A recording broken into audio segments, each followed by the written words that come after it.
something we all need. Gotta have it now if you wanna succeed. Striving, surviving, that's no doubt. Sticking together, we gon' find a way out.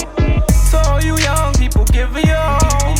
To all you young people, give it your all. To all you young people, give it your all. To all you young people, give it your all.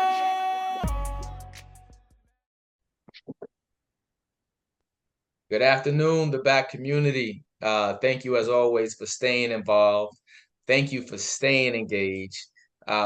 We are in season 4 of the Back Community Podcast. And this season's theme is Dream Bigger. Today's guest is someone who is in the field of dreams. He creates dreams. So he definitely has big dreams. And it is his aspirations that actually allowed the two of us to connect. But today's guest on the Back Community Podcast is Jeffrey Durastant, but all you guys know him as JD, the Global Connector. And we're going to get more into that nickname and let the world know how JD came to be. But first things first, I just want to say, JD, thank you for being on the Back Community. And I look forward to diving into your story, bro. Oh, thank you. I appreciate the warm intro, the amazing intro, man. I feel like, wow. Now I definitely got to reach a whole nother level. He said this guy create dreams. Oh man, it's got another level now. Hey, listen, it was dope, and for everybody who doesn't know, I came into contact with JD up in Reading, Pennsylvania. Shout out to my brothers-in-laws, Nider and Chris up there. They were just like, yo, Ty, man, we got one of our boys, man. You gotta meet him. Yo, you gotta meet him. So when I finally met JD and I exchanged information and got on a phone call. But he invited me out to an event that he was having up in Reading, Pennsylvania. That was so dope, right? And it was called Bosses and Brunch, if I remember right.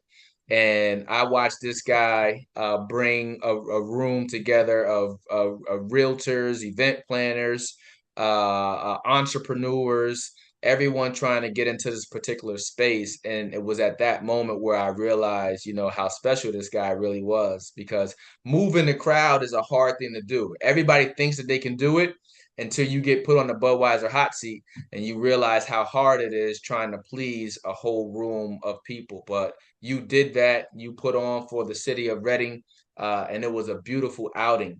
And from that, flourished the relationship between JD and I. I know I'm giving you my flowers early, but I want to give you the opportunity. My very first question I always ask everybody on the Back Community is really giving you a chance to introduce yourself to my audience. So my first official question for you, JD, is what kind of work do you do? Tell us a little bit more about JD. Here's your opportunity to tell the Back Community more about you. Well, thank you, T, man. Wow, man. Oh, yes. I feel electrified. I feel the power of everything that you're saying, man. And it just inspires me more to do it on a bigger level. Sometimes you're doing things, you don't know how big it's going to be. When I was the Bosses and Brunch, and, we could talk about it a little bit later. But I remember saying to myself, yo, you know what? Let's get 50 people in a room. Let's do it. And then I remember saying to myself, like,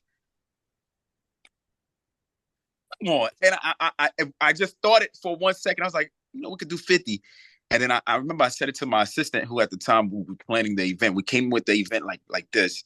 I was in a meeting. Someone said something about like, yo, you guys have the power and able to do all different type of things. It was a work meeting. And I was like, man, I've done that already. And I'm like, yo, I could do events. I've done it. I'm like, oh, what if we could get 150 people in the room? At first I was like, yo, let's go for 150. She was like, yo, that's easy. And I was like, all right, bet. We're doing 150. And yo, and how it came about, we actually got more than 150 people in that room. But to say to you, man, it's you have to definitely dream bigger. And I learned that the more pressure you not add on yourself, but that you add on your dreams, the more pressure you add on your vision, the bigger it can get, the bigger it will get. And, you just put the pressure not on you, but on the vision itself. Mm. How can it be greater? How can that vision add value to everyone else? How can everyone else benefit from it? I think that's what makes things go further and add more value, and that's how we connect with others. So to tell people a little bit about myself, thank you, the back community, for everything that you guys do, for how the support you have for a great brother here. I am a loan officer. Started off as a loan officer. Now I've grown into a funding consultant where I fund businesses, where I fund deals, I fund mortgages. So whether it's a commercial mortgage, whether it's residential, I look for funding for those deals. Whatever the deal is, whether it's someone buying a business or someone looking to refinance a business, whatever it is that they're looking for, it can be intricate. Sometimes it's really special cases. We look for this type of funding for those type of things. That's what I do. I'm also now getting into the space of really tapping into the real estate space. I've been in the real estate space as a loan officer, but now I'm tapping in as an investor, as a wholesaler, and learning that particular aspect of the game, which has been really changing my views of things and how I look at things. And I guess you can say the big thing other thing that I do is I'm the global connector. So I create. Facts. Facts. I connect people, I connect businesses, I connect value together. I bring it all in one platform, and I create events out of what I do on a regular basis. I like to connect people. I like for people to have a great time. I like for people to take their visions and their purpose to another level. So I always say, how can I take you to another level if I don't provide the platform for it? And not only that, but if I don't educate you, if I don't tell you, hey, you should have the right mindset. You should have your mental health need to be right. Your health, your physical health need to be right. What's the point of me getting you a loan to start a business? Yeah, I'm helping you to start a business to get into your purpose. But if you don't have the mental health and the health for it, then I'm doing you a disservice, because now you're gonna start something that you can't deliver. You're gonna fail. You're gonna fail us because you can't fulfill your role and your purpose because you didn't have the health. So that's one thing I always try my best to include in everything I do, the health aspect. Because for the last 10 years I've been a personal trainer, and that aspect never leave anything that I'm doing, no matter what the business is. I train my CEO now. Him and I train every day. We started out twice a week. We started out like, yo, I'm gonna do twice a week. Then it went to 3 times a week, and now we train 5 times a week, same day, same time, every day. And that health aspect, that mental aspect to it has to be in everything that we do. It's what drives purpose, drive us to a whole nother level. Facts. And one shout out to is it Bishando? Yeah, Bishanda Warrior, because fitness is everything, right? So, I just started a challenge with a good brother of mine who shares dad roles with me for my oldest son, Christian. But we just started a fitness a journey. He texted me yesterday. He's like, "Ty, man, let's do this push-up challenge." I'm like, I don't want no challenge. Leave me alone. I don't want no challenge. But we started a challenge together, and it's a certain numbers we trying to meet every day on just on push-ups. But fitness is everything, man. And it's not just the physical aspect of it. And I think a lot of times people only look for the benefits physically, but what it does to your energy, what it does to your mental. And I tell people I'm always at my best when I'm reading and working out. You don't want no parts of Tyrell if I'm reading and working out. I'm playing chess at that point. So yeah, I know how big that fitness thing is. As you like to say, boom, boom, boom.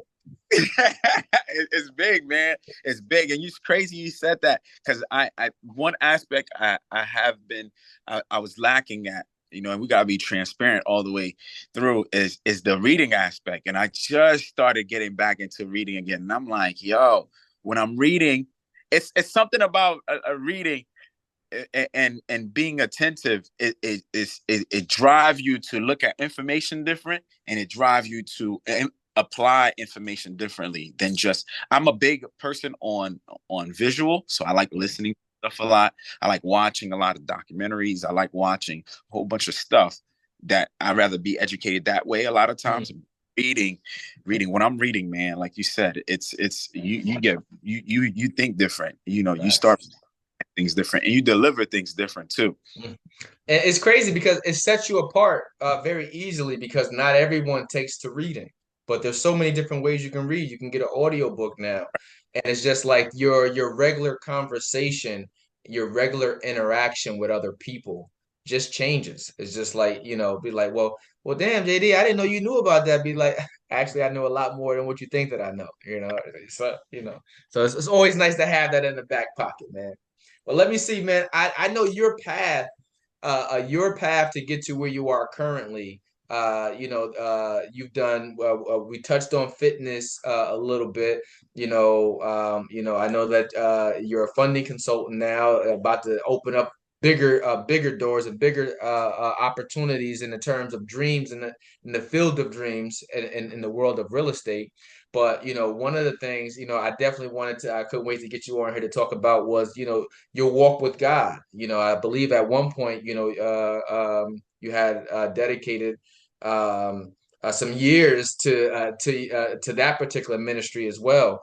So you've had several different walks and different ministries that has gotten you to this point. And I wanna dissect it a little bit, only because, like I said, I think it's important. Sometimes people see our finished product, so they might look at you today and be like look at JD today, but I think the ingredients or the substance that had made you to be is very important too. And I can only imagine a huge part of it is God. So tell me about that, man. How has your walk with God been? And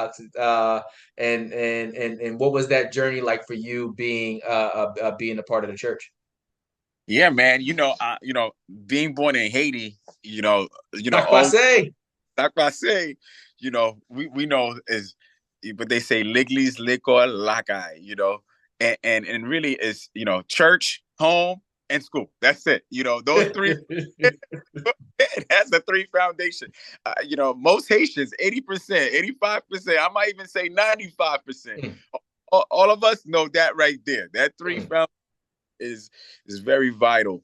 But I started from young, man. My mom was just dragging me to church. Every time she's going to church, she's going something, and our church was far. It's not like it was like around. mm, Church was far. When I think about that walk, we were walking. I say 5 to 6 miles. Up and back, going to church. But we would. mm, My mom was taking me there from ever since I can remember, from 2, 3, on up, and my story with my relationship in term with God started out early when, I was born with a tumor. So I mm, was what ended up happening is they ended up finding the tumor. So when I was mm, born, I was fine. And along the way, when I was just a month old, they ended up finding a tumor. I started not being able to eat, throwing up, foaming at the mouth, mm, and to the point where my mom thought I was going to die. A lot of people would come visit me. They're like, yo, this kid is dying. And, mm, a long story short, my dad is in the U.S. My mom and I are in Haiti. Some of my family members are in Haiti with us. They all take me to the hospital, and they're like, "Hey, this tumor, he has to have surgery." You know, boom, have the surgery, and then I'm dead on the table. Like there's no nothing. There's no mm, breathing, no heartbeat, nothing. I am gone. And they start calling for my mother. My mother ran out the surgery room, and she said she just hid under a crib, and she's just praying out, crying out to God, like, God, if you give me this son, I'm gonna take him wherever I go.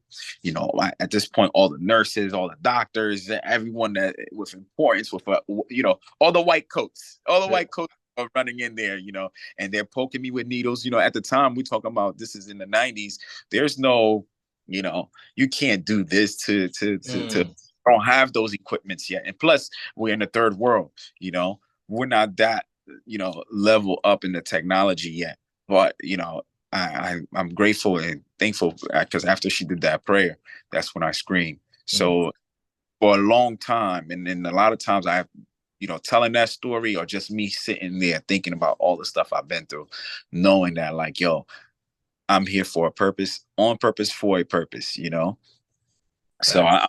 that's one of my favorite lines, on purpose, for a purpose. So I realized it's not by accident, you know, Mm. it's not coincidence. I'm meant to be here on purpose, for a Yeah, purpose. I say that same thing all of the time, man. It's like there's no way I survived the amount of things that I went through and come out somewhat healthy. You know, I'm gonna say somewhat healthy because obviously we all got our own traumas and baggage that we carry from past experiences, but Yeah. God made the huge transition for me, and it's something I'll forever be thankful for. I was just having a conversation with somebody in Charlotte, and I was just telling him, I says, "Listen, man, bro, you've tried everything else besides God.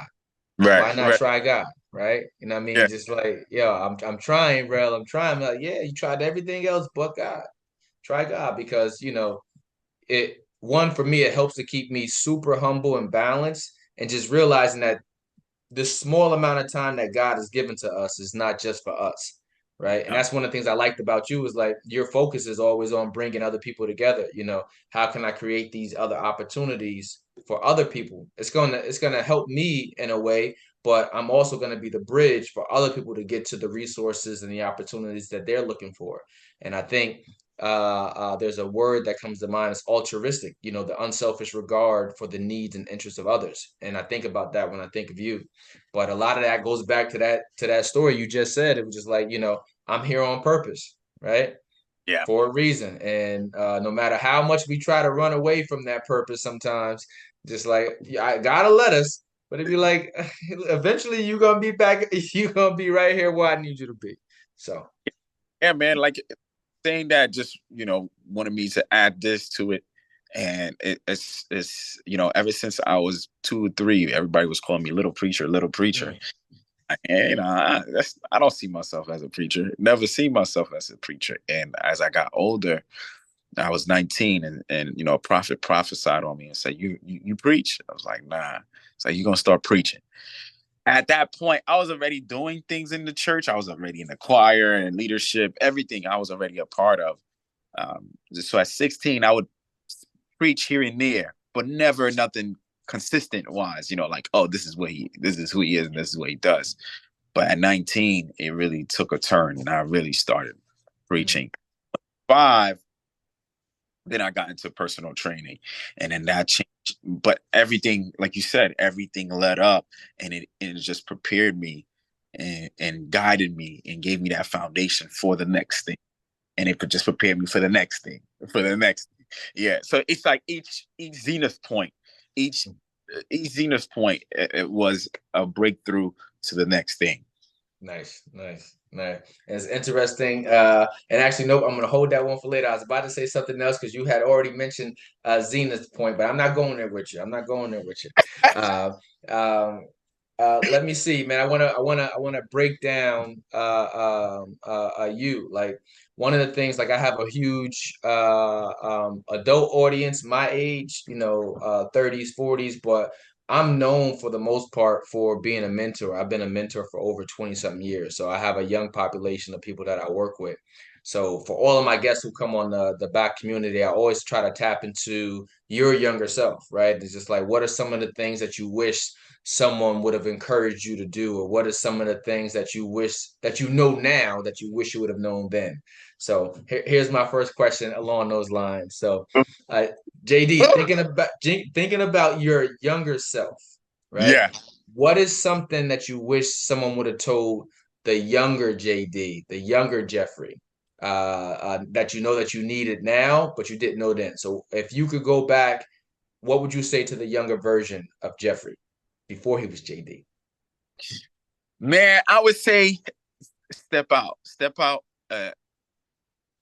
Don't think about anyone else, especially when you grow up in the Haitian household. And I'm saying that to a lot of our Caribbean folks, a lot of our really strong, our folks that are in the diaspora that come here into America. A lot of times we grow up in this education system, and then when it's time to step out, we think we don't know, we don't understand certain things. Or can I go to school in North Carolina, or should I go to Florida? Sometimes we don't know. It's not. It's just a there's a little fear there. It's then your parents is like, no, stay local. Why would you want to go out there? And then plus, you don't have the finances all the way to say, yo, you know what? I could go over there and I'll be just fine. I'm gonna make it. I think that's what I would get to my younger self. Like, yo, listen, when jump earlier than later, jump now. And I believe that would have helped me change my trajectory sooner than later on. I mean, everything happens for a reason, but I think, by the time I started realizing it, that's when I realized it a little bit later, not too much later, not like 10 years later, just a couple of years later. But I think for sure earlier on would have helped me a lot more, just talking about mindset and just, being able to handle certain things. I would tell myself, my younger self, like, look, listen, it's okay to be nice. It's okay. You grow up in the church and you be a certain way, but at the same time, still be very assertive, still be very firm.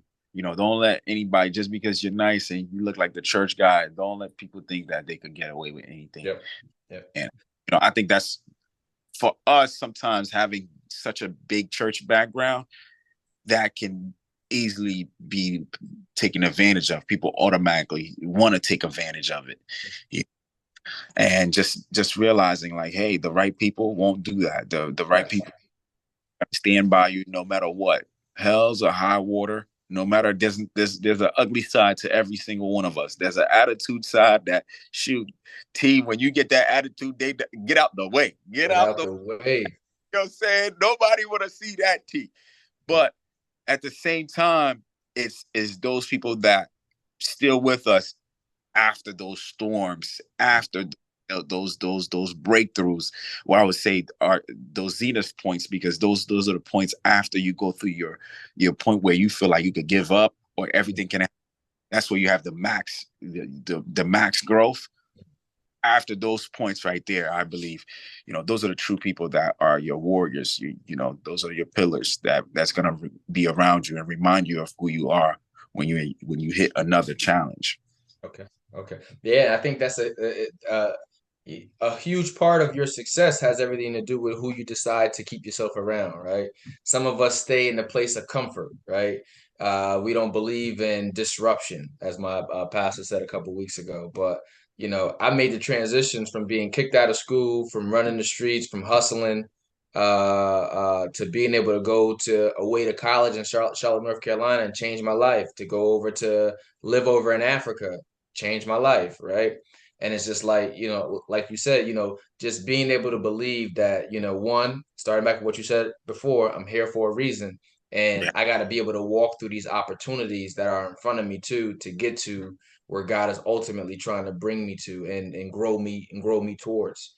Right. But because I didn't grow up, I'm not going to say I didn't always go to church. Right. So, a lot of my understanding came from my mom, but it wasn't until I got older that I realized what she was baking into me came from out of the Bible anyway, right? And I was like, oh, you little trickster. So, but as I got older, I was just like, oh, I thought this came from her, but no, she remixed this from out of the Bible. So, but that foundation is everything, man. And I think that, in our younger selves, especially as Black men, like we end up being conditioned to say, hey, this is how you got to be. Go chase the tail. Go get as many girls as you want to get. Be the toughest person, right? And it took me a long time to realize that, that tutelage wasn't really the correct tutelage for me, right? It was just like, it wasn't what I needed. I seen the results of it, and it was just like, okay, enough is enough. I got to go find something else. So, but yeah, that confidence building comes sometimes with mentorship, having somebody else lay it out to you in a way. So now when I'm working with other people, I just tell them, I said, I know the world is telling you, you got to be this way. I mean, you got to have 10, 15 girlfriends. They're like, man, I did it. But actually, you can probably save yourself a lot of headaches and heartaches by just deciding to go another path, go the narrow path instead of the wide path. Man, I didn't know you lived in Africa, man. Yeah.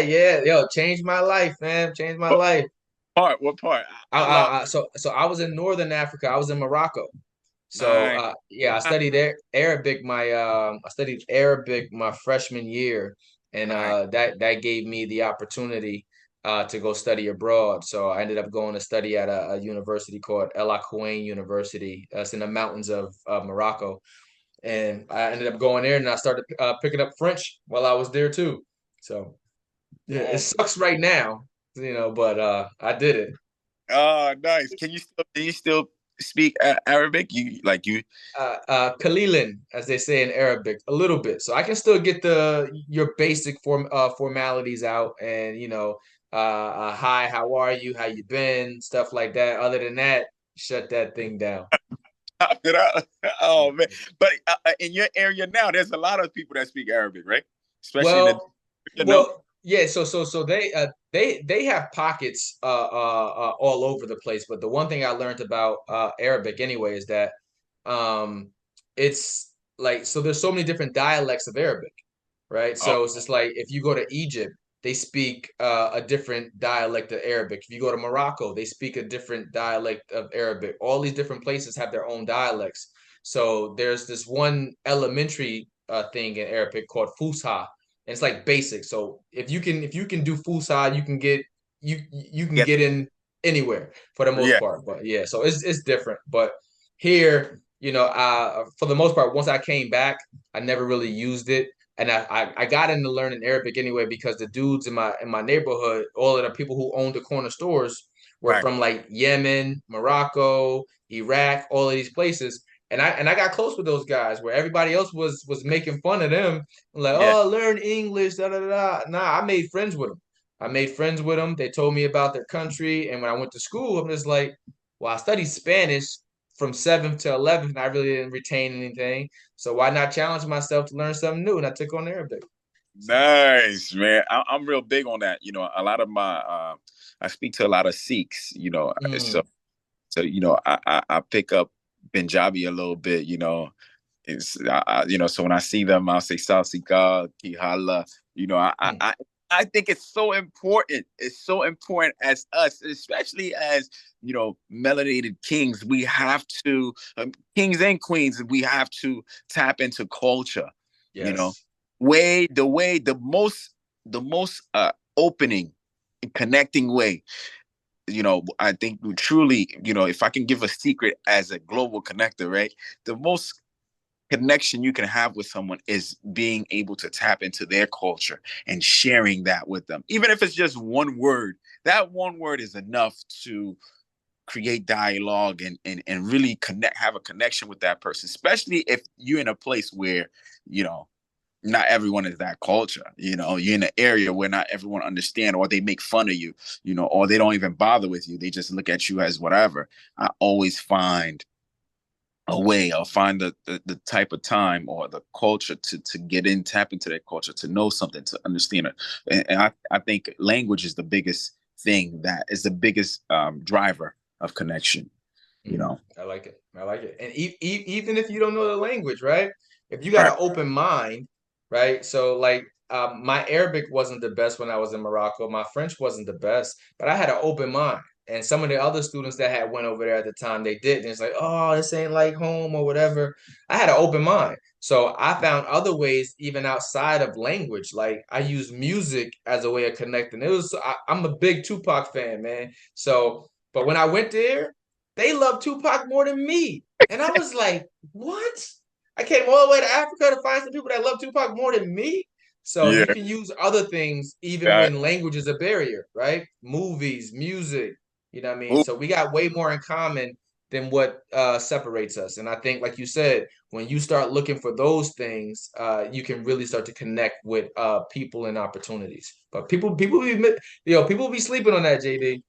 yeah. Oh no, they'll sleep on it all day. But I I I I I I, I find pride in that. I find pride in to, like you said, to have a room and, you're going to see my boy from Nigeria in there. You're going to see, I find pride in introducing my Asian friend. I find pride in introducing my Puerto Rican friends, Dominican or Brazilian, or I got a Russian friend. And I find pride in being able to connect with them deeply in their culture, not in my comfort zone, but in their comfort zone. How do I step outside of myself and tap into your culture and be, Punjabi, whatever it is, Indians, whatever, and being connect with the food too. I think that's the other thing too. People slack at, what I'm saying? They're, I'm not eating that.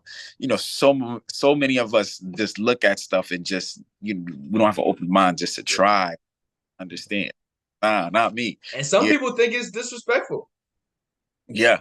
Yeah, when they be like, listen, I'm offering you this, and you be like, nah, you can't do that. Take that in, eat that, and think about that later. About it later. Yeah, man.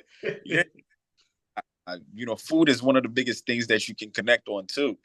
Everything for a meal, no matter what the culture is. We can get over a fight, we can get over business, we can do anything over a meal. Like it's one of the biggest things. Even Jesus had the Last Supper now. You know what I'm saying? We gonna break bread now. Come on now. We're gonna break bread. Yeah.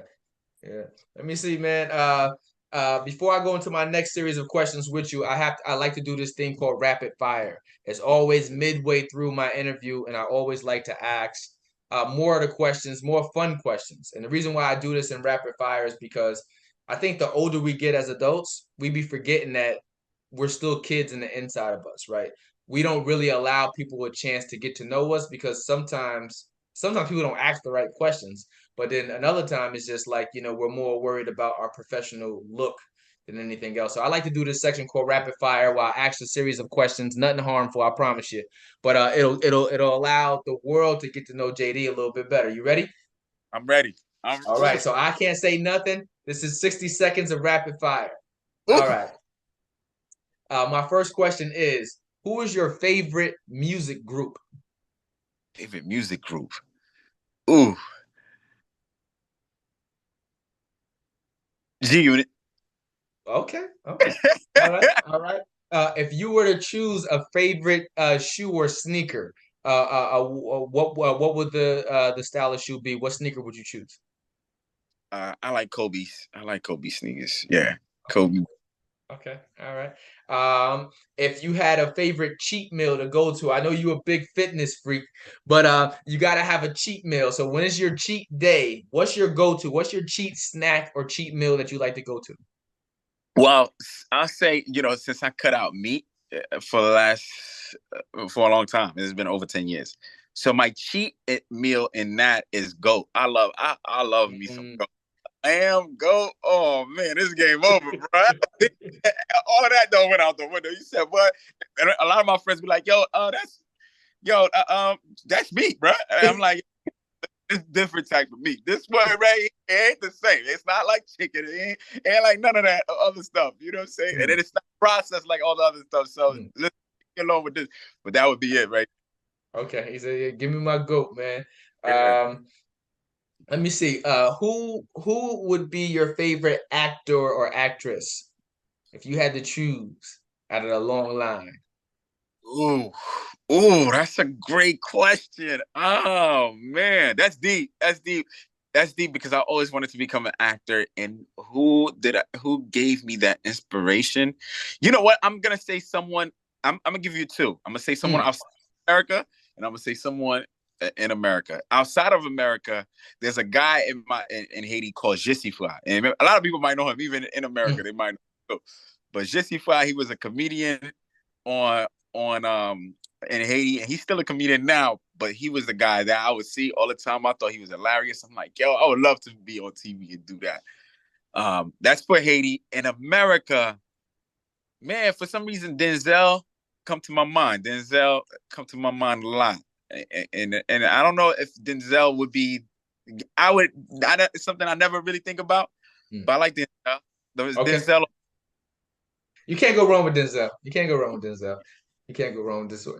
Then the last question for you in rapid fire. If you can choose any place in the world to live, where would it be and why? Ooh. Wow. Dang, these questions are real. Boy, they're the right type of questions. I mean, shit. Oh man, you can't be the global connector and just want to stay in one place, man. You can't Facts.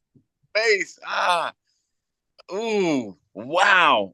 That's a tough question for me because I always think about that. I think about that all the time, and my answer to it is always like, "Yo, I'm gonna live in a couple of places." I can't just stay one. If I had to live in one place and why, it would be somewhere in Africa. It would be somewhere in Africa. It would either be, and I don't know. I don't know yet where it would be. It would either be Rwanda, Mm. Tanzania, Mm. or Cameroon. Mm. Rwanda, because it's just so peaceful. I mean, there's like one crack in the whole Rwanda in one road. You know what I mean? Like everything's so clean, everything efficiency. Business wise, what they're doing out there now, the economically, what they're doing out there now is like Texas right now. They're just they're their own world, and within the African economics. But the president, he's very militant. He's very technology based. Very smart guy. I like their leadership. I love and another leader that I like in Africa too is I know who Ibrahim. you about to say. I knew it. I knew it. I knew it. I just had the biggest conversation about him with somebody in Charlotte. Go ahead. I'm sorry. Yo, that's what's up. Yo, Yeah. you tapped in. You tapped in. Yeah. I love that dude, man. When it What is comes he? to He's 34. 34, 34. Yeah. 34, bro. Like, there's no. I mean, I know I'm not supposed to go down the rabbit hole, but if I could just touch on this for like 2 minutes Yeah. or five, let me, because we might need 5 minutes just to talk about this. Mm. 34, and you running a whole country. What he has done, and with Burkina Faso, Mm. it hasn't been done since Thomas Sankara, and that was what in the 80s, 70s. It's been near 40 years. Okay, what this brother has done, and he was only been in power for like 4 years, and he took what he has done so far for his country has took his country from 20 years back, 20 years forward into the future. Like it's just mind blowing, and how attentive, detail, how loyal the people are, man. It just charged me up. I'm like, man, if I ever become the president of Haiti, I'm gonna go find that brother. Like, yo, listen, tell me, give me the guy. And even in business, like that's somebody I would love to. If there's anybody I could meet just to interview for like 10 minutes, Yeah. it like, yo, listen, I want to know how did you detail the way that you're moving, how the way you have the people are behind them, of course, 100%.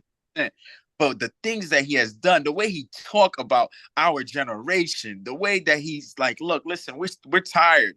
We're done being slaves. We're done going to other countries for opportunities. My generation, the leaders ahead of us has disappointed us. They have let us down. And you know what? That's what we're asking for. We're asking for the opportunities, and we're gonna make sure that we bring the opportunities here, and we're gonna bring the processing and everything here. I mean, this leader. I mean, I'm fired up like just talking about a leader. Like, yo, like this dude done came up and then tear the place down. And then you have other countries like Mali and Niger that's like taking on to his leadership too. And he's younger. Yep. They're all connecting together, and he's making sure he's supporting them.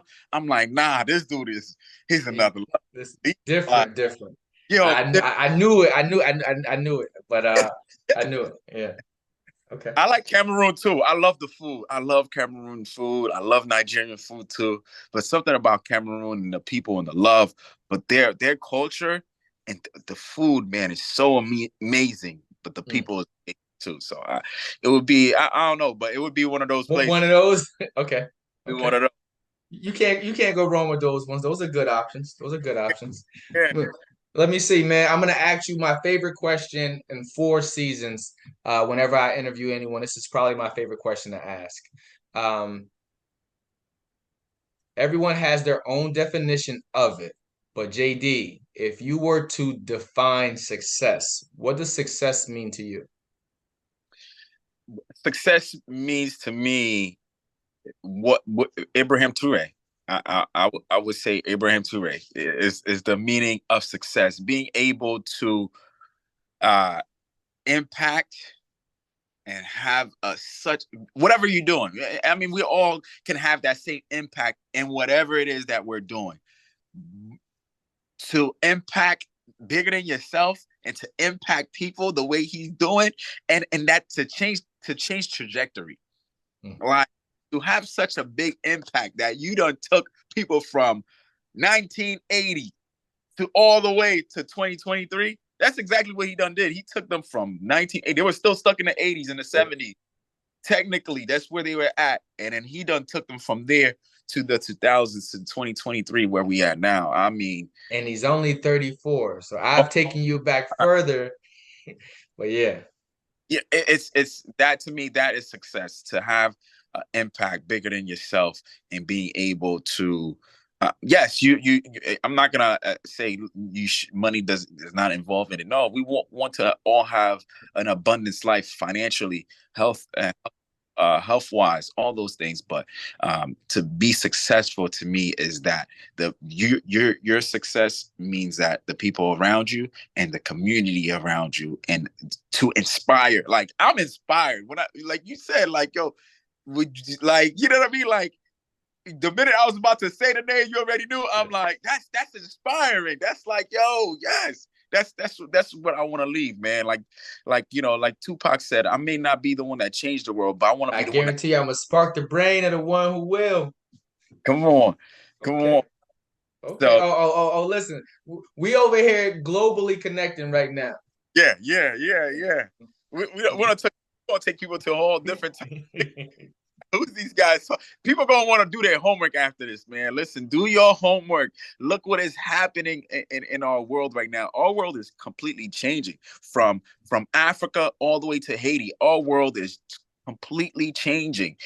People, our melanated brothers and sisters around the world are looking at themselves and saying, why aren't we self-sufficient yet? What's going on?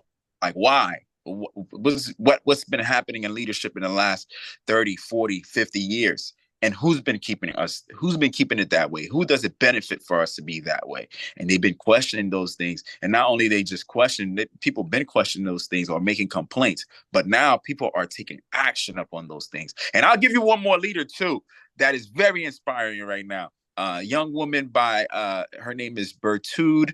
I forgot her last name, but if you look up on Instagram, her name is Bertude, and she has a nonprofit. She's an educator, and that could be someone great to have on a platform too, because I'm on it. I'm on it. Hey, boom. Hey, listen, we connect. We're gonna connect the dots. If I could get it for you, my brother, I will do that. I will willingly accept it.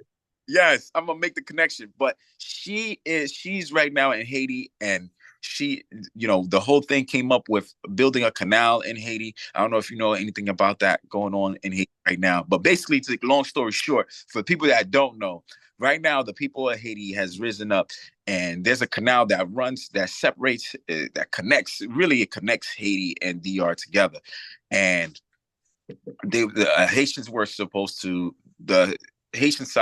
to build a canal probably for the last 8 to 10 years. There was an agreement between them and DR. Hey, this is the plan for it. We're going to do it. Okay. And the last president that was there, he started the plan before he became president. He was already working with it, and then when he became president, he's like, look, listen, I'm gonna make sure this thing gets done. He had engineers fly in from Colombia, all different type of places, Colombia and Mexico and and Cuba. All these guys are there to make sure, hey, this thing is going to be built. It's going to be built efficiently. It's not going to affect the water at all. Mind you, DR already has 11 canals running through, and basically these things are running through from there to their farms and their all around, to make sure they get water and be self-sufficient. So Haiti's like, yo, listen, we need to do the same thing. And there was an uprising against it. The government of DR, the president shut his borders. He no fly zone for Haiti. No one can come in, and people can go out, but that's it. Then he shut down the market, so there's no trade happening between Haiti and DR. And Haitian people just said, no, listen, we're not having it. The diaspora stood up, and the people of Haiti stood up, and they started, hey, you're not gonna allow us to build this, all because over a canal that they were building.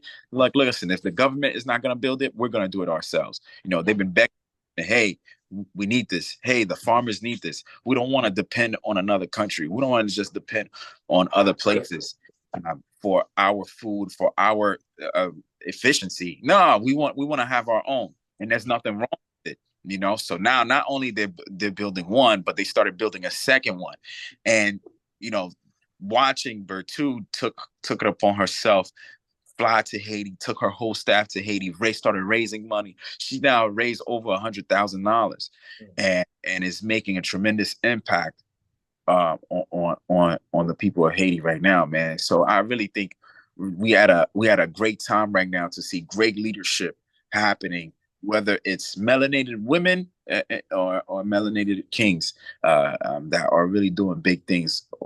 From Africa all the way to the Caribbeans, man, it's happening. I'm just at awe at this time right now. Hey, I'm smiling right now. I'm smiling right now because one, you've lived up to the hype of being a global connector. Because we over here talking about global issues, right? So, but yeah, I'm smiling, and it's just it's like we have more resources, more knowledge than we've ever had. And Yes. right. And I think that in a lot of places and in a lot of pockets, especially for Black people, we're realizing that, we have a lot more power than what we ever knew. And Yeah. it's just a matter of, being able to keep everybody on one accord without everybody trying to backdoor you or stab you in the back. Because sometimes a lot of our downfall is with us and on us, But I love it. Like you said, it's a time for leaders. It's a time for people who are stepping up, who are passionate about doing what they're doing, and we're getting a chance to see it thanks to the internet, in real time in all of these different places. Yeah, I think the number one thing, that I've learned watching global leaders, you from the Gaddafis or even Saddam Hussein, and it's not saying all these leaders were great, people are the greatest, but when you look at a leader like Gaddafi, who was doing what Abraham Traoré is doing, Julius Malema, who is in South Africa, who organized, they have their foundation, their organization has 1 million people in it. Like, you know what I mean? To bring 1 million people together that will one accord, one message, and be able to protect that leader. I think that's the biggest thing that I've seen, that we learned a lesson from watching Gaddafi being betrayed by another leader that was supposed to be a friend, watching a Saddam Hussein or one of those people, when, he couldn't be, he had such loyalty within his compound, and he had doubles too, understanding how leadership work. You know what I mean? You got to like they said, success leaves clues. And to me, more importantly, it's about leadership. Yeah, we in business, we in whatever, we in church. What is the most important thing in all these organizations? The leader. And if the leader ain't right, nobody ain't right, But watching, leaders, great leaders that came before us, like Jean-Jacques Dessalines, which is my great-great-grandfather. But my great-great-grandfather was betrayed. There was betrayal. One of his generals, killed him.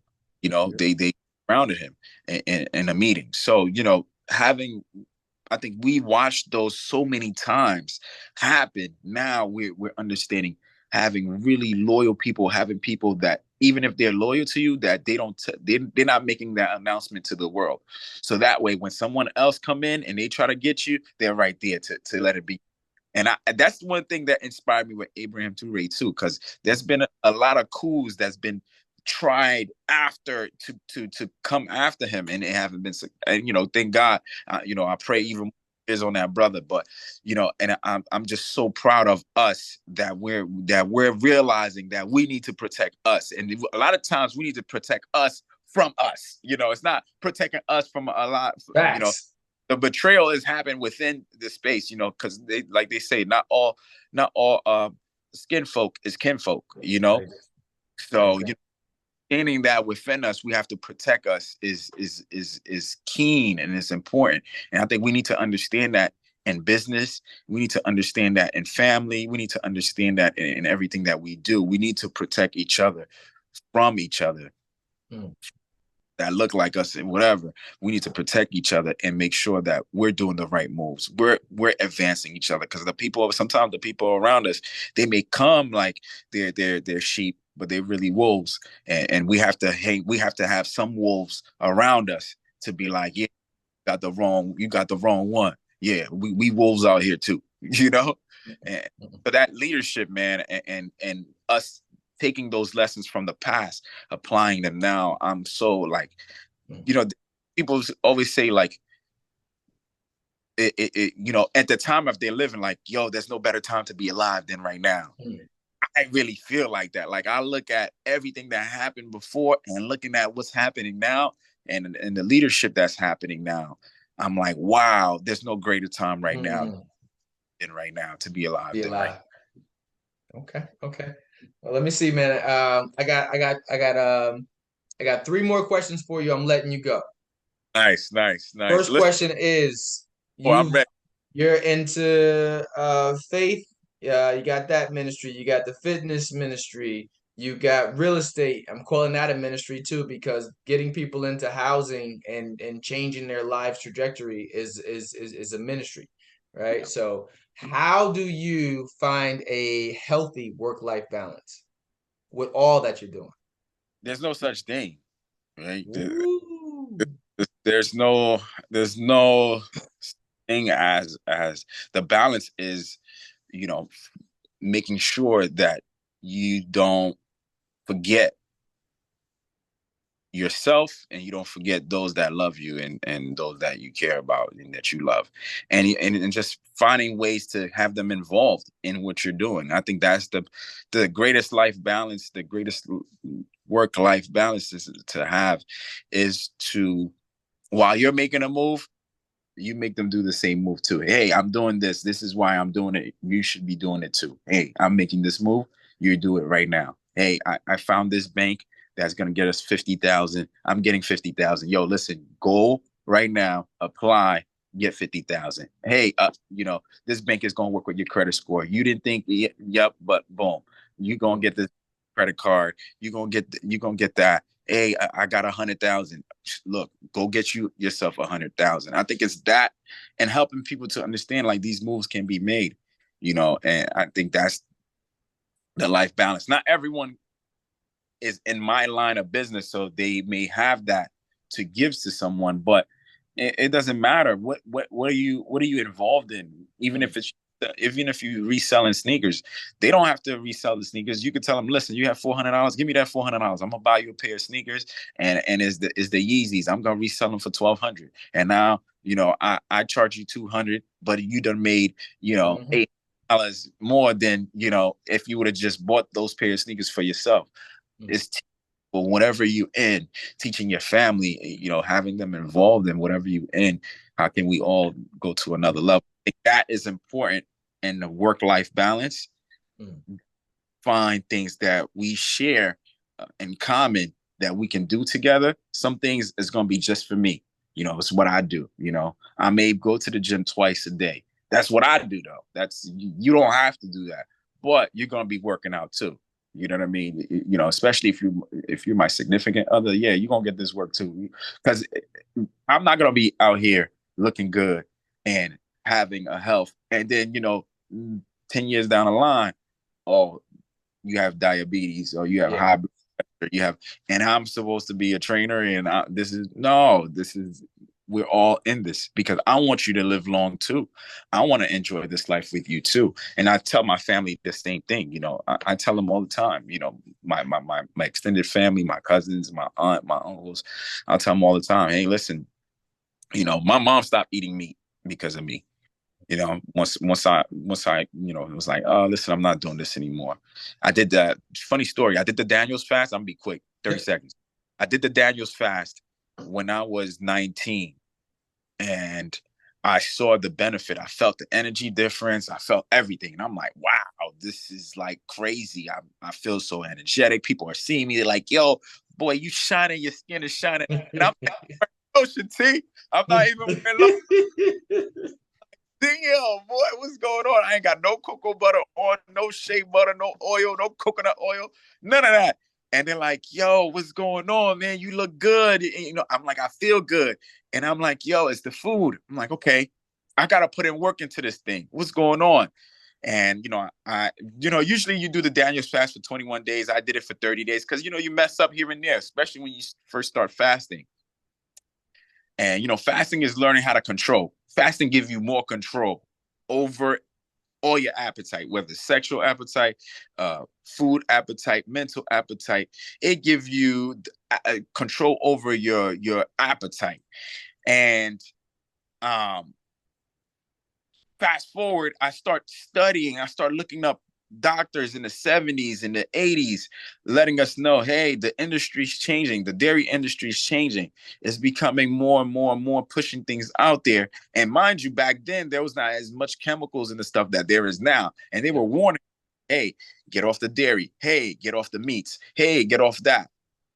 And years later, all these people have cancer. All these people have diabetes. All these people have high blood pressure. I'm like, wow, Then, I got into Dr. Sebi, CMOS, and all of that. I get into that world. I'm like, wow, this more out there. And, my mom, once I cut it off, my mom was like, yo, listen, you know what? I'm cutting it off too. And once she cut it off, she felt the difference, and started, oh, you know what? Now my mom, she's like, yo, she can't stand even to look at me. But it's that other thing too. Like, hey, what am I doing to be my best? Doesn't mean that I live 50 years, 100 years, but I'm gonna be my best right now. Though I'm gonna have the most energy that I can have. I'm gonna feel good. I'm not gonna have any issues right now. For right now, doesn't mean that it's gonna add 50 years to my life. And if it does, I'm gladly grateful. Glad and grateful that I did this decision to do that. But like you said, work-life balance is included in all those things. Hey, I'm feeling great. I'm at my best right now. And if you want to be part of my life, you want to take this trip along with me. This is what I'm doing. This is how you can be at your best also too. Okay. Final question for you.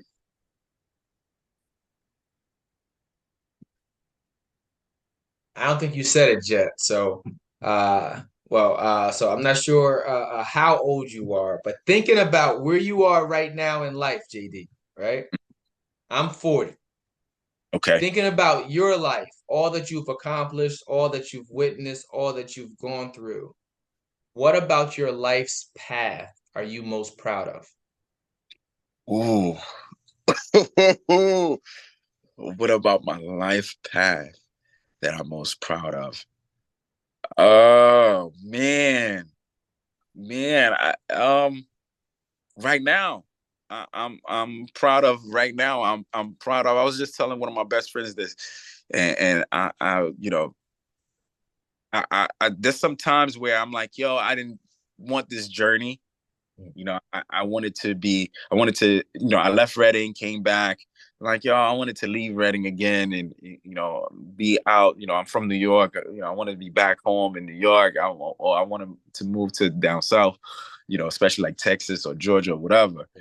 And, but then I start looking at everything that I've done, and especially leading up to the moments with the bosses and brunch, and being able now to walk into the chief of staff of the mayor. That's my brother. That's also my frat brother too. So being able to walk in certain rooms now. I was in the state rep office today, and he's like, I'm telling him about some ideas of some things that I want to do for the city, another event. And I'm gonna make sure you're gonna be deep. You're gonna be in that. You're gonna Okay. be all. Okay.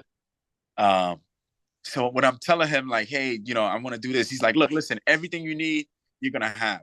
To be able to say that and know that I'm going to have that type of support and be able to walk in any room and different organizations. Hey, let's try to do this. Hey, that didn't work.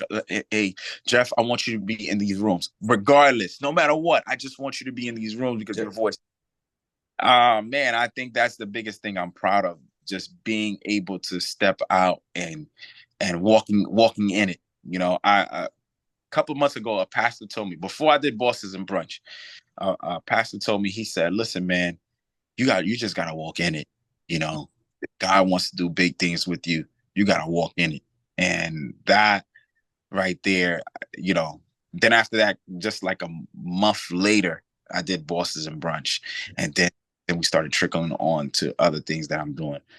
But I'd say that's the biggest things that I'm proud of right now. Being able to inspire others, being able to add value for others in multiple ways, not just in but with my connections, with fitness, health, mental health, with finance, being able to help people in multiple ways is and staying true to it Right. when I didn't want to do it, when all hell was breaking loose, staying true to it.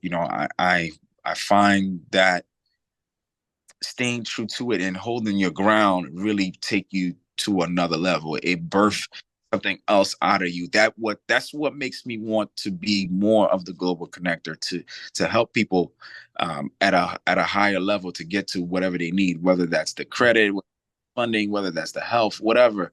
That's what helps me to be able to do that, because I know hardest moments when I didn't have nothing, I don't have nobody. I found God and I stayed true to the purpose. That's what takes me to the level. I think that being able to be that for others really makes me be like, Sure. I'm proud of that. I can be, I'm proud of that dude over there. If I'm looking at me and I don't know me, I'm like, I'm proud of that dude. He's just, that guy is just true, I like it. I and like it. be myself to everyone, showing up at 150, having that energy, no matter who it is. It could be the homeless man down, always showing love. That is, Well, I'm proud of you. I'm sure that the world is proud of you, and I'm also sure that God is proud of you. I think it's like I learned this saying a long time ago. It's easy to create success for ourselves. It's harder to mirror that success in other people, right? yeah. But when you're on a path to help other people at the same time while you're helping yourself, right? It's bigger. It's bigger than you. And they say if your dream is only consumed or you're the only person that's a part of your dream, you got to dream bigger. So that's why we're dreaming bigger for season 4 of the Back Community Podcast. Um, I actually, I gotta ask this final note. Not even a real question. Tell me what it is that you're listening to, that you're watching, that you're reading, that inspires you, because you're a person that inspires others. And I think it's important for us to know what it is. How do you take in on your day to day to keep you inspired? So, what are you reading? What are you listening to? What do you recommend? Boom, and then Um, I'll let you go. yeah. I'm reading right now the Great CEO. The great CEOs are lazy. I'm reading that right now, and and it's just talking about how we become better leaders. Um, Finding people to do the things that letting go. A lot of leaders have issues with this right here, letting go, because they want to be in control of everything. They want to do everything by themselves. They can't have a team. They can't do this. They can't do that. This right here, it has taught me to let go and be a better leader. Like, hey, don't control everything, but how to find the right people, put them in the right position and help them to see their vision, their purpose, and what you're doing. So this book I recommend. What am I listening to? I listen to in my AM when I'm driving to the gym. I listen to a lot of Reverend Ike. I don't know if you know. Okay. Nope. You don't know Reverend Ike is? Nah. I listen to Reverend Ike. I listen to Miles Monroe. I listen to E.T. Who else I listen to? I listen to a whole bunch of motivational speakers. William Hollis. I don't know if you know who William Hollis is. He motivational speaker. He blew up. He's doing his own thing now. He's doing his thing. I used to train him. He's doing his thing. Who else I listen to? That's what I listen to when I'm on my way to the gym, my mode, all that type of stuff. Miles Monroe changed my life. Miles Monroe is really one that really changed my life as a leader, as he was also a pastor, but really on a global scale, to understand that what you do, you can do it on a global impact and impact governments and impact people. That's one guy I look up to for sure. I listen to like we're talking about. I like watching what we're doing around the world. What we're doing around the world, from Abraham Toure to Bertud in the Caribbean to, the leaders of Niger, the president of Rwanda. I love listening to those different leaders because they're changing the world, and we can be in tune with people that look like you and I that are on a global scale. Then I know that if I'm not getting what I need right here, there's somewhere I can go. You know what I'm saying? There's somewhere I can go where they're making a world difference and I can be at value, or, I don't have to get stuck in one place and think that this is the end all be all. No, I know there's somewhere else that there's people impacting and inspire me to make more of an impact here, or pick up and go and say, you know what? I want to add my services over there. Once my time run out here, okay, cool. I got other places. Yeah, I got other places. Well, listen, man, JD, I can't thank you enough. Thank you for extending me your time on the back community. Bro, I mean this. You're a positive dude. I love what you got going on, but I'm excited for what's about to be happening next for you. Thank you for sharing your story with us on the back community. I can't wait to get your story out to the people. And until next time, man, I know I'll be back up in Reading soon, but until next time, man, keep doing what you're doing, stay positive, and I'll play catch up with you later. Yeah, man, appreciate the love, appreciate you adding me on here. Shout out to all the alphas and all the brothers out there. Six. Shout out to all my brothers, everyone that went to Lincoln University, all the places that impacted our lives. I want to thank everybody, thank everyone, and thank you, my brother. Appreciate the connection. Thank you. Yeah. It took its own road. I was like, man, when am I gonna get on here, man? I was